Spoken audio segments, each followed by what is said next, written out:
ನಮ್ಮೂರಲ್ಲಿರೋ ಗೃಹ ಪ್ರವೇಶಕ್ಕೆ ಹೋಗೋದಕ್ಕೆ ನಮಗೆ ಇಷ್ಟೊಂದು ನಾಚಿಕೆನಾ? ಹಾಯ್ ಎಲ್ರಿಗೂ ನಮಸ್ಕಾರ, welcome to my mini vlog. ಇವತ್ತು ನನ್ನ ವ್ಲಾಗು ಮಧ್ಯಾಹ್ನದಿಂದ ಸ್ಟಾರ್ಟ್ ಆಗ್ತಿದೆ.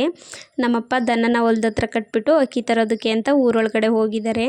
ಅದು ಕಿತ್ಕೊಂಡ್ಬಿಟ್ಟು ಬೇರೆಯವ್ರ ಹೊಲಕ್ಕೆ ಹೋಗಿ ಮೇಯ್ತಿತ್ತಂತೆ. ಅವ್ರ ಮನೆಯವ್ರು ಬಂದ್ಬಿಟ್ಟು ಹೇಳಿದ್ರು ಅಂತಂದ್ಬಿಟ್ಟು ನನ್ನ ತಂಗಿ ಹೋಗ್ತಿದ್ದಾಳೆ ಹಿಡ್ಕೊಂಬರೋದಕ್ಕೆ ಅಂತಂದ್ಬಿಟ್ಟು. ನಮ್ಮನೆ ದನಗಳಂತೂ ಯಾವಾಗ ಹೆಂಗೆ ಕಿತ್ಕೊಂಡು ಎಲ್ಲಿ ಹೋಗ್ತವೆ ಅಂತಲೇ ಹೇಳೋದಕ್ಕಾಗಲ್ಲ.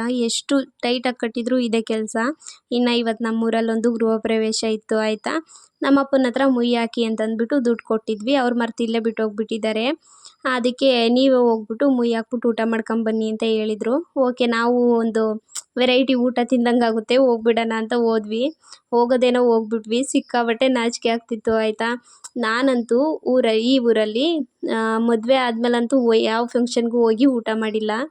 ಇದೇ ಫಸ್ಟು ಹೋಗಿದ್ದಂತ ಅನಿಸುತ್ತೆ. ಮದುವೆ ಆಗಿ 4-5 ವರ್ಷ ಆಗಕ್ಕೆ ಬರ್ತಿದೆ.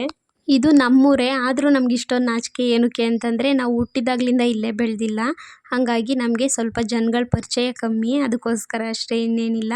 ಇನ್ನು ನಾವು ಊಟ ಮುಗಿಸ್ಕೊಂಬರೋ ಟೈಮ್ಗೆ ನನ್ನ ಮಗಳೂ ಎದ್ಬಿಟ್ಲು. ಪಾಪ ನಮ್ಮ ಅಪ್ಪನೂ ಮಲ್ಕೊಂಡ್ಬಿಟ್ಟಿದ್ದಾರೆ. ನಾನು ಎಲ್ಲಾದರೂ ಹೋಗಬೇಕು ಅಂತಂದರೆ ನನ್ನ ಮಗಳಿಂದ ಯಾವುದೇ ರೀತಿ ಪ್ರಾಬ್ಲಮ್ ನನಗಾಗಲ್ಲ. ಅವಳಿಗೇನಿಲ್ಲ, ಹೊಟ್ಟೆ ತುಂಬ ಊಟ, ಕಣ್ಣು ತುಂಬ ನಿದ್ದೆ ಹೊಂದಿದ್ರೆ ಸಾಕು. ನಾನೇನು ಬೇಕು ಅಂತ ಅವಳು ಕೇಳೋದೇ ಇಲ್ಲ. ಅವಳನ್ನು ಆಟ ಆಡಿಸ್ಕೊಂಡು ಈ ಕಡೆ ನಾನು ಕರಿಮಣಿ ಪೋಣಿಸ್ತಿದ್ದೀನಿ. ಇದು ನಮ್ಮ ಆಂಟಿಗೋಸ್ಕರ ಅಂತಂದ್ಬಿಟ್ಟು. ಇವತ್ತಿಗಿಷ್ಟೇ, ಬಾಯ್.